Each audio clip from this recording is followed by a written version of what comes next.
Pemaquid Point. It's one of the really fantastic exposed places on the coast of Maine. And we have the highest diversity that you're going to find in the intertidal zone right here. The number of species are very high right here. And but so what strikes you when you just look at this is the patterns, right? From right where we're looking, we're seeing going from basically bare rock to that black area to an area that looks whitish. Those are barnacles. That's an animal. Then there's a zone of brown algae and a zone of red algae. We see bigger differences over 100 meters than you'll find driving around on land for 100 miles or maybe even several hundred miles. I think this is something that we should go look at. What do you think? Sounds good. Sounds great. Let's go. What you end up having here is actually this. You can feel this. That's just rock, right? Yeah. And then definitely. You come over here, it starts getting a little slippier, yeah. And when you get over here, there's a lot. Really slippery. That is a browse zone created by these guys. Oh, cool. And when it gets really hot, all these snails will come back into the tide pools because that's where the moisture is. This is our native periwinkle. The native periwinkle is unlike the big one that you'll see a little bit later. This guy only lives in exposed habitats in the very upper intertidal zone. And it's really worth asking the question, why? Why do we only see it right here?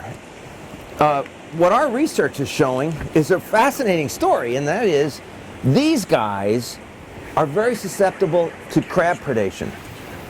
And we have a non-native crab called the green crab that would eat these guys up if they can get to it. That, in fact, okay, so this guy is a different beast. Oh, it's not periwinkle? No, this is not a periwinkle. That's a dog whelk.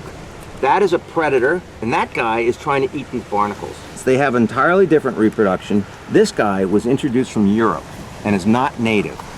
And it's big enough that it actually does better in a world of green crabs. The green crab comes from Europe, and it's unclear exactly when they got here.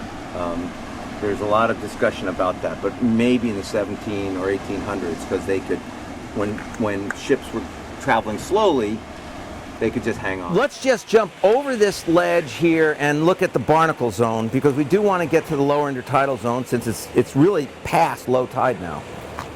The whole game in the intertidal zone is you've got a moisture gradient, and then you've got different tolerances for different moisture.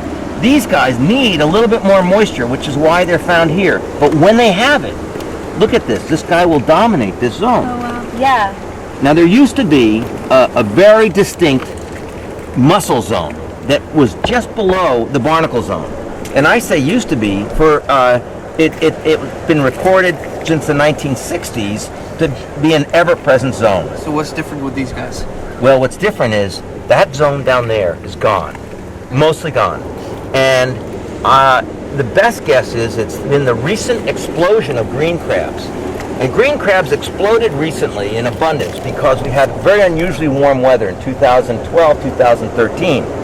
And that was perfect for their reproductive cycle. So, I mean, there's less of a die-off during the winter? And there was less of a die-off, except last winter was a tough winter. Right.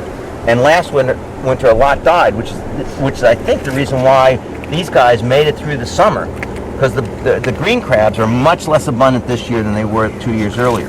That's a dog whelk. Notice how different the dog whelks are. Because they have a very limited gene pool, and so you get these striped guys. Look at the different colors here. This looks like, Andy Warhol's gone amok. If you peel the dog whelks back carefully, you'll actually find that they're feeding with their proboscis, and these barnacles that look hollow, those have been eaten. And what we have been able to find is that they actually select larger barnacles because they get more food. And they avoid these little guys because it's not worth the time drilling through the top. Do barnacles have any sort of protection mechanism? They have a trap door. If you just look at this, and that trap, that's right. And at high tide, that opens up, and then their modified antennae come out and start feeding. It's a very cool thing. Look, here's one with his antenna. You see that?